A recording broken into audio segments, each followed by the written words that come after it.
आज हमनी तोरा के छोड़ल जीना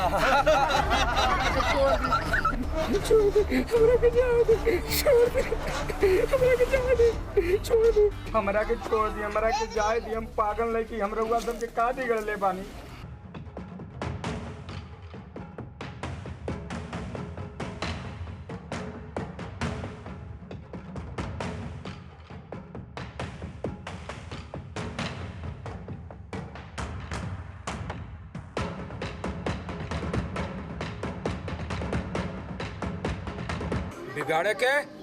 बिगाड़े के तोरा औकात कहाँ बारे?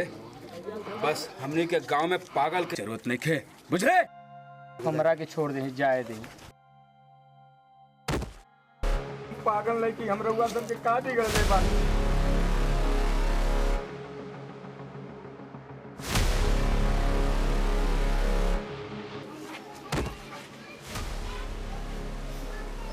ले छोड़ देली।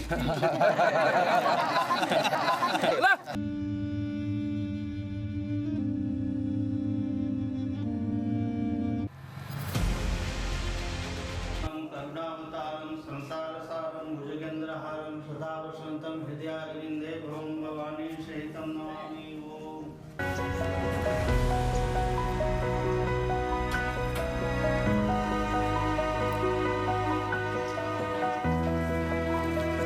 हे प्रभु, आप तो अंतर्यामी है प्रभु, रउआ सब जानत है प्रभु।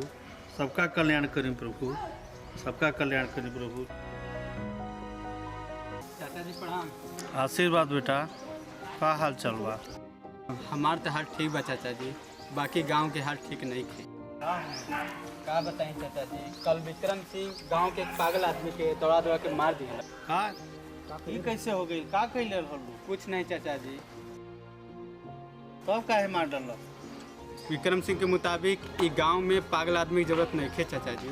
बेगुनाह लोगन के मारब बहुत बड़ा पाप बा बेटा। हाँ न्याय भाई। हाँ चाचा जी, भगवान ओकरा के बहुत बड़ी सजा दे। हाँ चाचा जी, ओकरा के तो भगवाने सजा दी है चाचा जी। बिल्कुल सजा दे। अच्छा चाचा जी, हम चलत नहीं, हमरा के बहुते काम है। ठीक बा, प्रणाम चाचा जी। आशीर्वाद बेटा।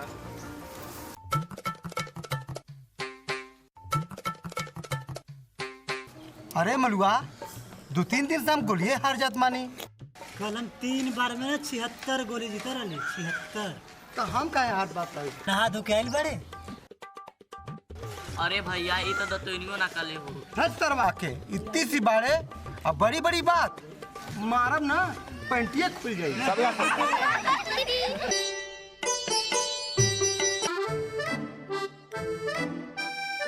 अरे अरे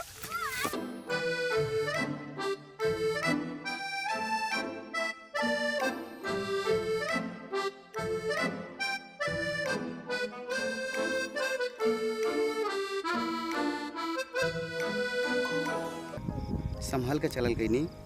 रउआ संभाल लेनी ना।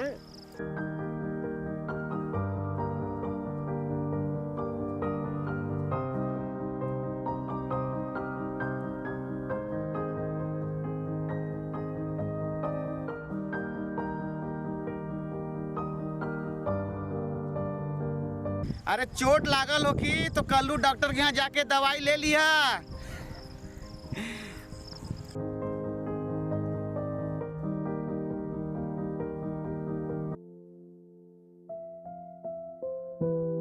विनोद, हे विनोद, अभी तक सुतत बड़ा का?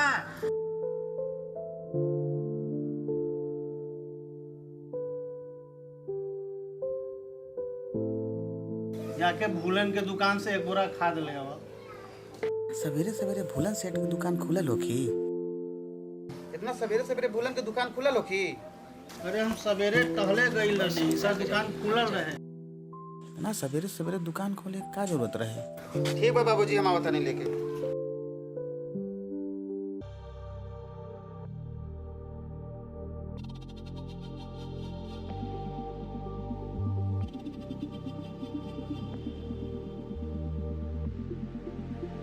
का भइल हो? साइकिल का चैन उतर गइल का? ना भैया, लागत कि इनकरे के देख के साइकिलिए थक गइल बा। ना रे, ऐसन हुस्न के देख के साइकिल वजन ना समाता। जबान संभाल के बात करी हो ना तो नाता हमरा के मरबो? हाय, हम मार खाए बदे भी तैयार बानी। चल जो यहाँ से ना तो बहुते बुरा होई। अरे काहे नाराज होत बाड़ू? अब चला। अरे हमरे बाइक पे बैठा, जहाँ कहूँ वहाँ छोड़ देब। तोरा देखात नहीं खे, भगवान हमके 2 पैर देले बड़ा, हम पैदल चल जाई। अरे अरे अरे, पैदल चलबू तो थाक जेबू, सारा हुस्न करिया हो जाई। करे दिमाग खराब मत कर, ना तो सैंडल से मार मार के ना तोरा काला पीला नीला सब कर दे। अच्छा हाँ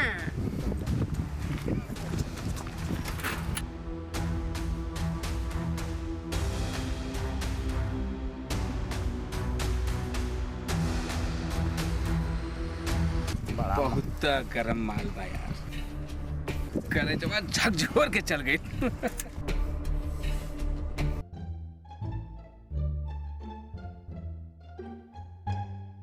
बुलंद सेठ प्रणाम। प्रणाम प्रणाम। बाकी सेठ जी कहे में धरा के मेहनत लगाता। और जी कहाँ गए रे? अरे वो तो रास्ते में आवत नहीं है ना, तो भूख लाग गई तो ओकरा के खा गई। आ छोड़ा, बाबूजी हमरा के भेजले बाड़न, एक बोरिया खाता हम लेके जाई। बोले कि तमीज ना है बात। बाकी ये बतावा बुलंद सेठ, इतना सवेरे सवेरे दुकान खोल के तिजोरिया पूरा फूले करके मनबा का? और जो हिसाब किताब बा ना, बाबूजी पैसा दिहन, ठीक बा? बोले भाग यहाँ से निकल तू। चल निकल। हम तो जाते हैं। बाकी तिजोरिया तनी संभाल के रखिया, ना तो कोनो बिना कोनो चोर ले लिहन। क्या बोले रे? क्या बोले तू? दोनों दिन बेटा ने ट्रेगडिया मार के तोड़ दे तो।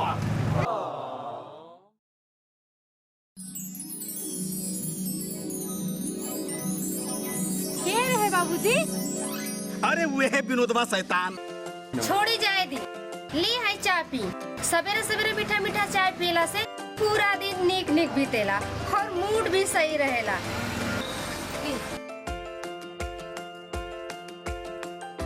बाकी बिटिया चाय तो बहुत बढ़िया बनेले बाड़ू। अब जा, अब तू कुछ चाय नाश्ता कर ले। ठीक बा बाबूजी।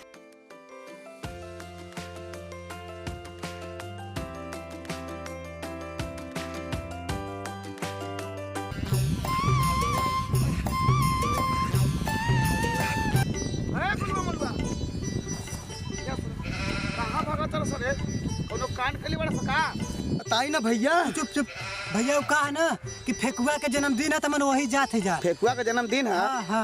बाकी तोहनी के हाथे में तो कोनो गिफ्ट उफ्ट ना देखा था ना विनोद भैया।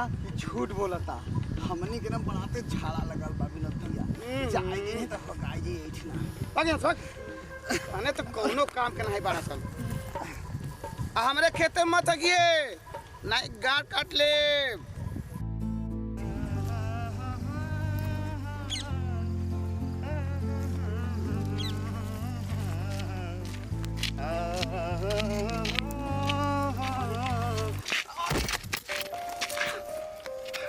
कौन बारे यार? अरे बाप रे, अरे तू जब देखा तब गिरते रहलू, अब तो धक्का भी मारे लगल बाड़ू। हाँ, साइकिल के बैलेंस बिगड़ गई। तो हर बहुते बैलेंस बिगड़ेला। जौने दिना हमार बैलेंस बिगड़ी ना, वो दिना अच्छे से समझा दे, बुझाइल? ई का कहतारा? जानबूझ के थोड़े ना मानी है, गलती से लग गईला। अच्छा, गलती से धक्का मारे खातिर हम ही मिला रहनी है। ई का कहतारा? हमरा से झगड़ा करे का मन बा का? अरे बाप रे बाप, ई कैसन लड़की बिया रे? धक्को मरले, अरे बाप रे बाप, और झगड़ो करे ना देतिया। देखा, ई जवानी के कोठरी संभाल कर लेकर चलल कहीं, नहीं कोनो दिन एकरा में बस जा, बुझाइल?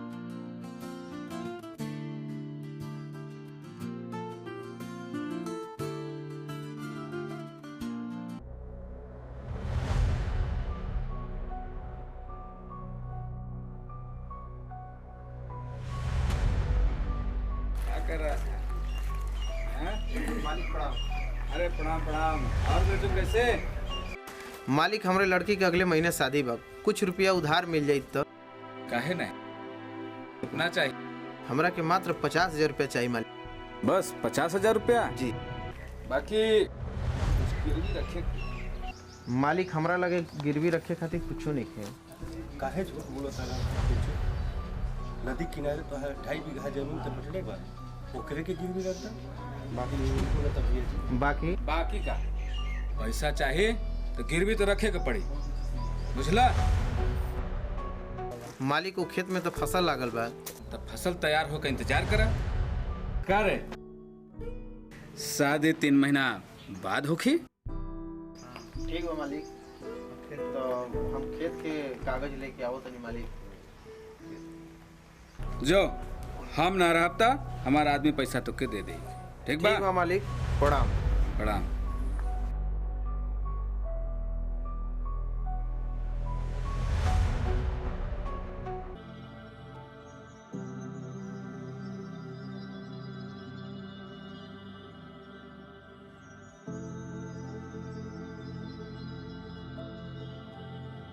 का भइल बाबूजी? का सोचतानी? तबीयत तो ठीक बा? ना बिटिया, तबीयत तो ठीक बा, बाकी मन में कुछ चिंता बा बिटिया। का चिंता बा बाबूजी? हम सोचत हई बेटा कि अब तोहार बियाह कर दिया, जब कोनो बढ़िया लड़का देख के। जहिया से तोहार माई इस दुनिया के छोड़ के गल बाड़ी, तब से बड़ी चिंता रहला बेटिया तो के। हमके तोहार बहुत चिंता रहला बेटा, बहुत चिंता रहा। बाबूजी हमरा के छोड़ कहीं ना जाई। एक तो घरे में हमें तोहर चिंता करे वाला पड़ी, अरे वो हमार शादी करल चाहता नहीं। बाकी बिटिया एक न एक दिन हमके तोहार बियाह तो करे के ना पड़ी बिटिया। बाबूजी हमरा के छोड़ कहीं ना जाई। अरे बाबू, जब होखे तो होखे शादी बियाह, छोड़ी चिंता, खाई खाना खाई।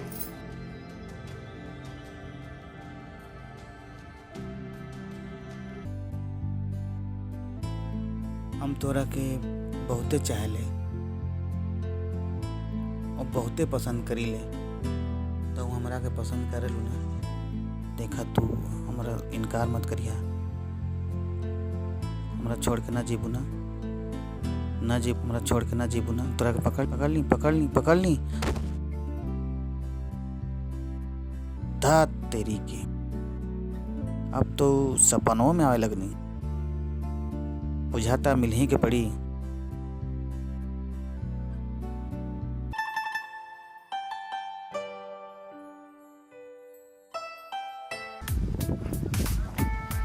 अरे रुका रुका, कहाँ जाता तू? काहे? हम कहीं तरह से मतलब थोड़ा सा ना एगो बात करें। बोलो। बात ई बा कि अरे अब पे याद रहे लेकिन भूल गई। तब हम जाई? अरे ना रुका, याद आ गई। बोलो जल्दी बोलो। वो बात ई बा कि हम ना तोरे से प्यार करीले। हम तोरा से प्यार करेंगे राजा जी।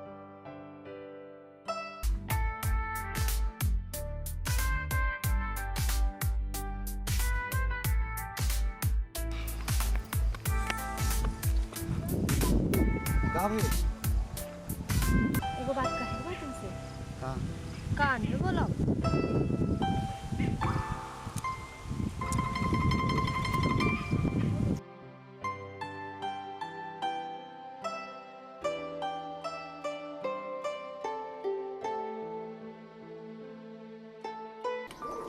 का अंदाज बा उनकर, जब से उनकरा के देखनी हम तो वही दिना से प्यार करे लगनी। बाकी तो कहे में हम तो लजात रहे। अब तो उहे हमार सजना बनिया।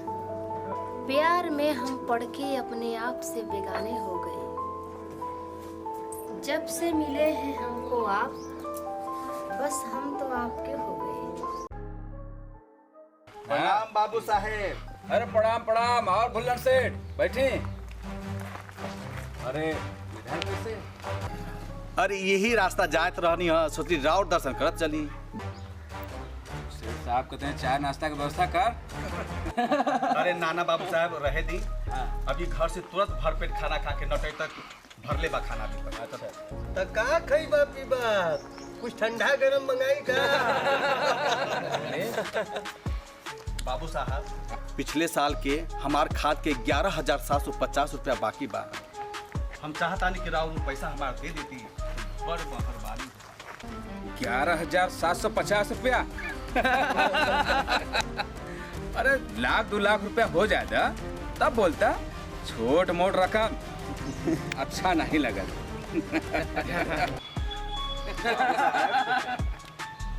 हमार 11,750 रुपया आपके 1-2 लाख के बराबर बा।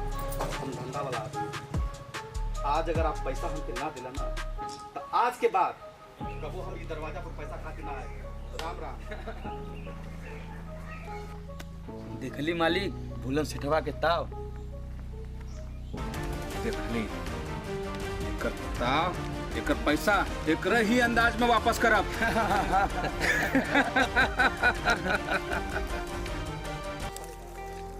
बड़ा इंतजार करवाई आवेदा, हम तो उन तरह से बातें न करब।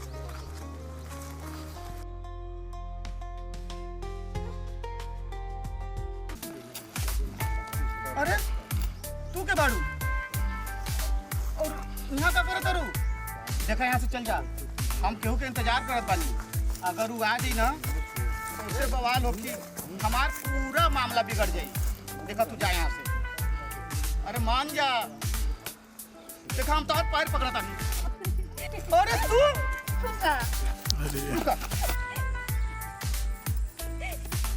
भागा तरू, हमारा किसी बना तरू। चला बताई ना कौन है।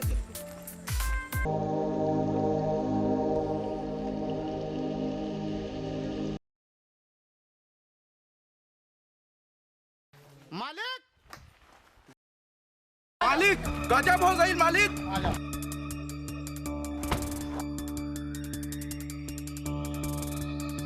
का भइल रे? काहे इतना गला फाड़त बाड़े?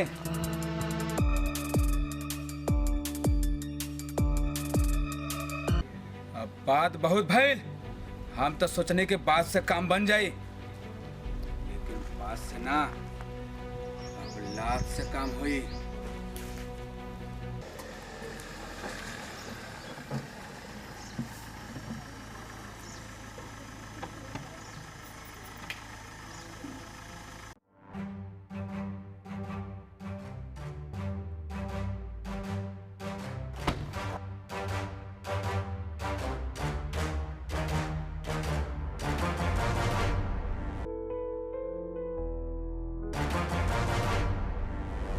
रजिया गुंडों में फंस गई। रुक कलवा, इनकरा से हमके बात करे दे।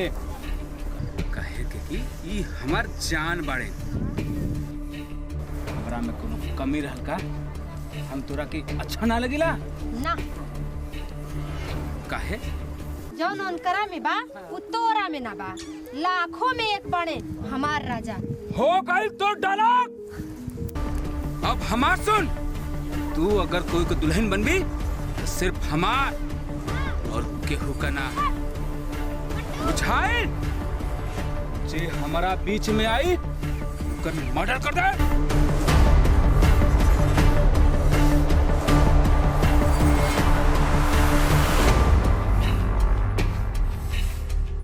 समझ में आ गई, बाकी आगे तोर का होई ई तू सोचले ना बड़े।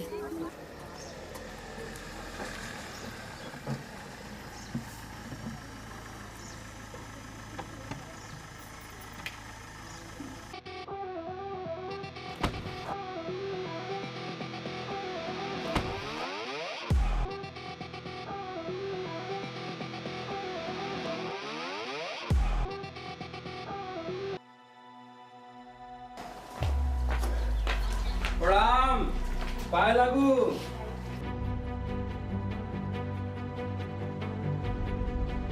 ये सब कहा विक्रम सिंह? अरे खड़े खड़े बात होगी, आई बैठी। रहुए के घर बात सब बताओ तानी। बाकी तो घर हमारा था, लेकिन हम खा नहीं चाहे बैठी उसे तोते का है। ठीक बा, सुनी, राउर बेटी से हम प्यार करेला और शादी भी करल चाहत बानी। विक्रम सिंह, शादी ब्याह कौनो खिलवाड़ ना होगा। इनमें दोनों पक्ष के मर्जी होके के चाहिए, बुझला? हाँ तो हमारा रजामंदी बा, राउर बना ली। ये ले मिठाई, ये ले मुंह मीठा करी और मन बनाई। हटा भाई साहब। विक्रम सिंह, निकल जा यहाँ से, मैं तो बहुत है बुरा हुई। चल निकल जा यहाँ से, चलो। हम तो जैबा कर, बाकी सोच समझ ले अच्छे से, तो बहुत नुकसान हो जाए।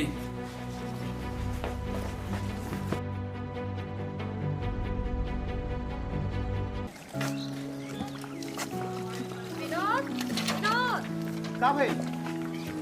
अरे काहे रो तारू? का भाई? कल विक्रम सिंह हमरा घरे आई रहे। अच्छा, विक्रम सिंह तोहरा घर है? काहे? का कहत रहे हो? कोनो बात रहे का? जल्दी बतावा। वो बाबूजी से अपन शादी हमरा से करे खातिर कहत रहे। ओकर इतना हिम्मत? शायद ओकरा बुझात नइखे कि वो का करत बा। और बाबूजी के धमकी दे के गइल बा, कहत रहे बहुत बड़ा नुकसान हो जाई। शायद ओकरा के पता नइखे कि अब ओकर अंत होके वाला बा। तू घरे जा, देखत बानी कि तोहरा से कैसे शादी करेला। लाहू हमाई विधि दीना।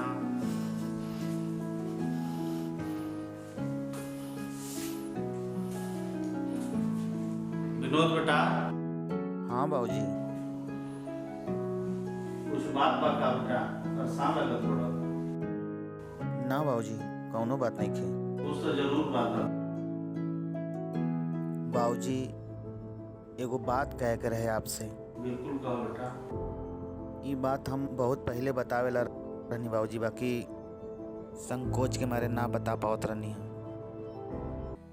कंचन के हम बहुत पसंद करीले और उनकरा से प्यार करीले बाबूजी। कंचन वो भूलन सेठ के बिटिया? हाँ बाबूजी। तो ठीक बा बेटा, हम भूलन सेठ से जाके तारा शादी के बात करो। हमार बात तू ना कटी, जरूर मान जाएगी बेटा। ठीक बा बाबूजी। तू चिंता ना करो। प्रणाम। खुश रहो बेटा। राम लखन से। अबे मलुआ, हाँ गोलो। तू ये पेड़वा पे चढ़ जेबे ना, हाँ। तोरा 2 चॉकलेट की आई। सही में? हाँ, चढ़ चढ़ चढ़ के दिखाओ थे, चढ़, छलांग में चढ़ जा। चढ़ चढ़ चढ़। मजा आ गया, मजा आ गया, मजा आ गया, मजा आ गया। चल चल चल, फिर चल।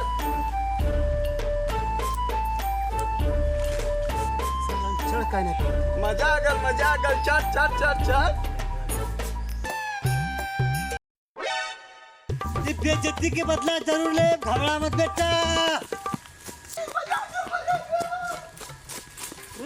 रुक रुक रुक, अरे क्या चीज लिया नहीं? का रे देख मलुआ? देख देख, आओ दिखाई, आओ आओ। अरे का रे? दूरबीन है, बड़ा दूर तक लौकला हमें। दूर तक? हाँ, एकदम दूरी तक। हम अब देखत है ना आम, वो आम तक भी दिखी। ऐसे देखबे तब। हमरा के ना लौकत रे। तो के ना लौकी, हम दूरबीन लगो रे। हमक दे दे ना रे, दे दे दे थोड़ा दे दे। तन्नी से देख रहे मत। ना देख, संभाल संभाल, तन्नी से देख। एकदम संभाल के।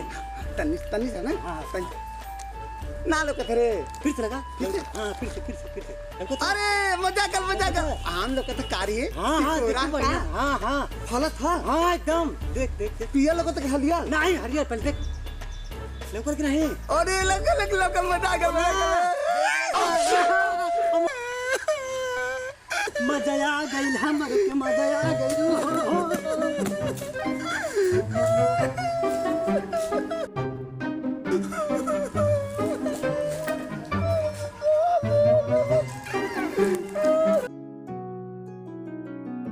बाबूजी, अब ले गुलवा मुलवा नहीं ला सका। बड़ा लेट करता रहा सब। ला देखा आग ना सब। नन्ही के कोनो टाइम पर ख्याल रहेला कि ना रहेला? जी भैया जी। भुलवा मलवा जी बाबूजी। ये मिठाई का डिब्बा उठावा सन और चलो सन। जी बाबूजी। पहले से लेके जाया सन कौनो शरारत कैला ना तो बड़ी मार मारे। ठीक बा भैया। जो जल्दी।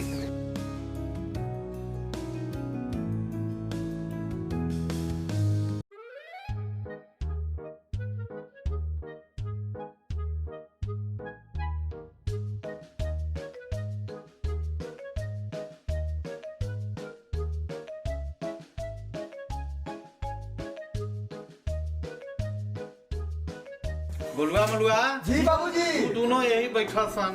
ठीक जब बा। बुलाई तब आई है।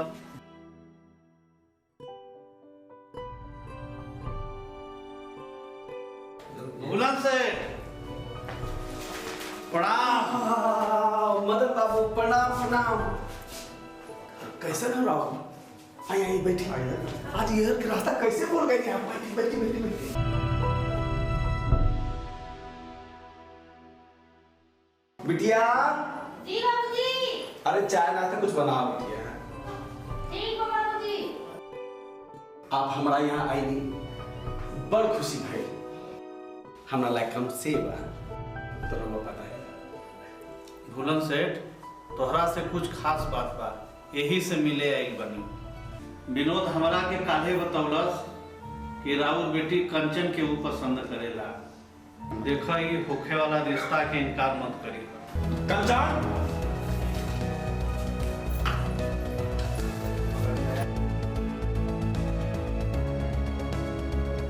भुलन सेठ का तोहरा के रिश्ता ही पसंद नहीं थे।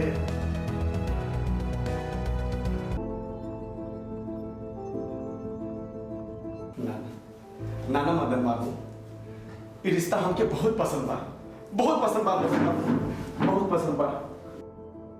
भुलवा मलुआ जी बाबूजी। आवा दोनों सन। बाबूजी मिठाई लेते आए। हाँ लेते आओ। संधि के मुंह मीठा कराने के बाद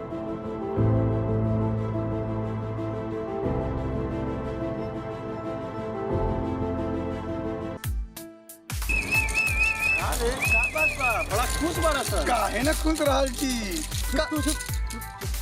हमनी के संतोष पागल बुझले बाड़ा। हमनी ना बतावल जी।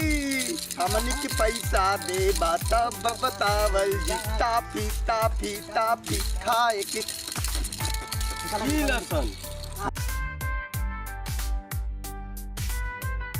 अब तो बता दो सन।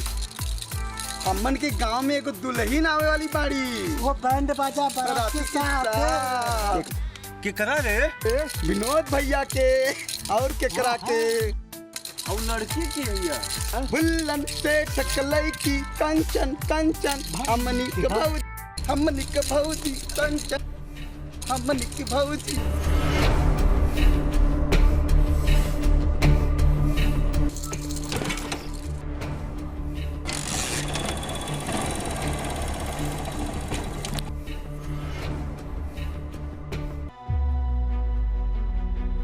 परसों माल कर लो का बात ओकर हिसाब किताब हो गई भैया जी हो गल ई वाला माल का स्थिति एहू के 2 दिना में एहू मुसिया कले बा काम हो गई लेट न हो भैया जी विनोदवा बा ना ओकर शादी तय हो गई है। तो अच्छा तो बा मन का दिक्कत बा तू लेकिन टेंशन में काहे बाड़े भैया जी वो भूलना के लड़की कंचनवा भी है ना ओकर शादी ओकरा से तय भइल बिया। का कहले है? हाँ भैया जी भूलना के लड़की कंचनवा से ओकर शादी तय भइल बिया। आपके समझौले रहनी लेकिन ओकरा के समझ में ना आई लगा था बढ़िया से समझावे पड़ी। चला सोकरा घरे। भुल्लन सेठ तोरा हिम्मत कैसे भइल हमरा रिश्ता के ठुकराव खातिर?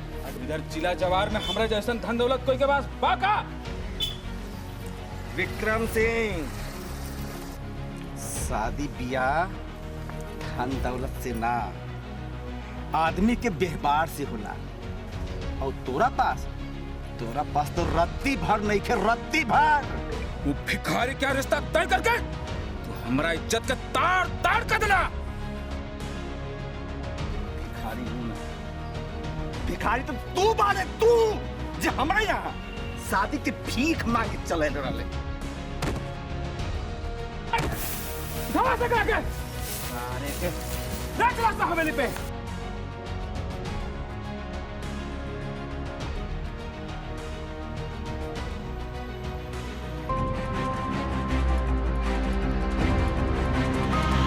विनोद अरे कंचन कहे ना घबराइल बाड़ू का बात बा विक्रम सिंह बाबूजी के उठा के लेके गए बा। हाँ?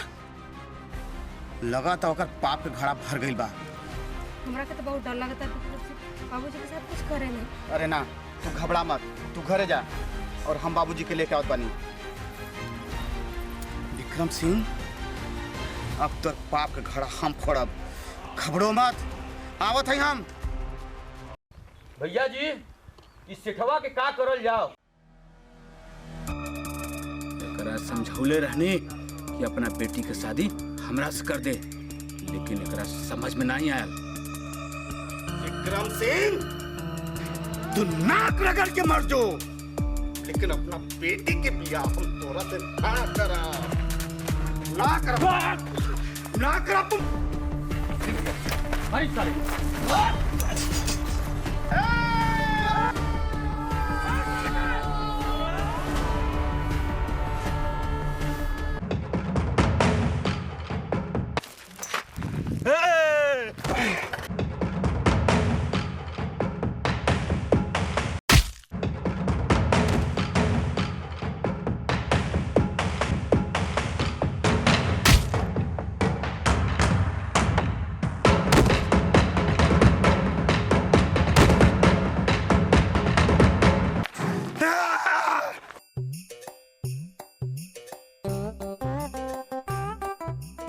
अरे मर गल का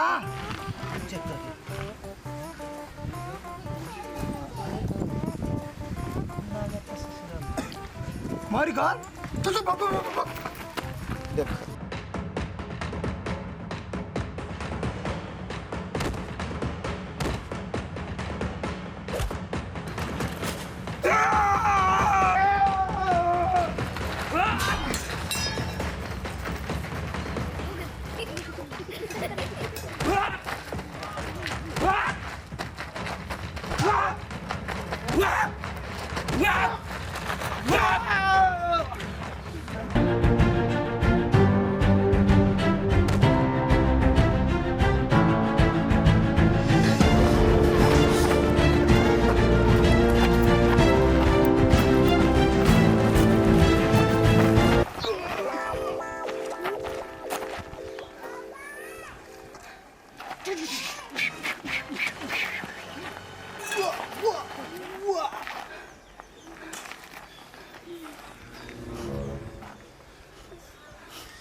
देख कुत्ता की माफी बरनी, हमारा से शादी कर बे तू, हमारा से अपना बेटी का शादी कर। अरे दामाद हमार कुत्ता ना, कुत्ता तो तू बने, तू अपन बारी की इंतजार कर, बारी के कुत्ता तो तू हम तू शेर है दामाद हमार। बेटा उठ, मार उठ बेटा, उठ तू हमर बहादुर बेटा हमें, उठ देख तू सबर कर रे, तू सबर कर, तुहार नाश हो जाई, सब बेटाई निकल जाई। मार कुत्ता, मार मार मार मार मार बेटा, और मार बेटा,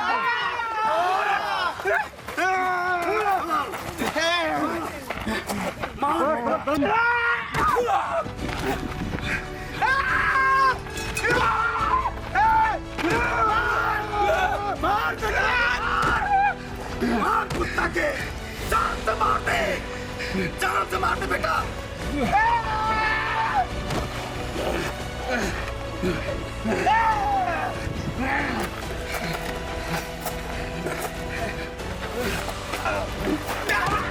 विजय बेटा एक मिनट, राधा राधा रहता नहीं मर जाई तरह के पाप लगती बेटा।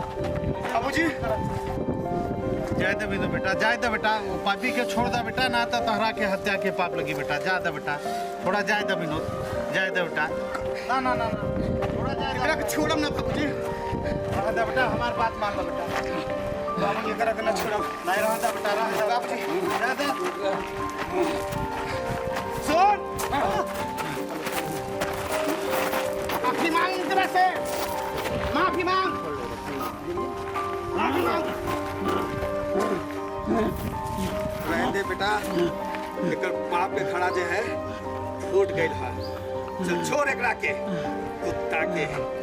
चल देख ले, बुझाए।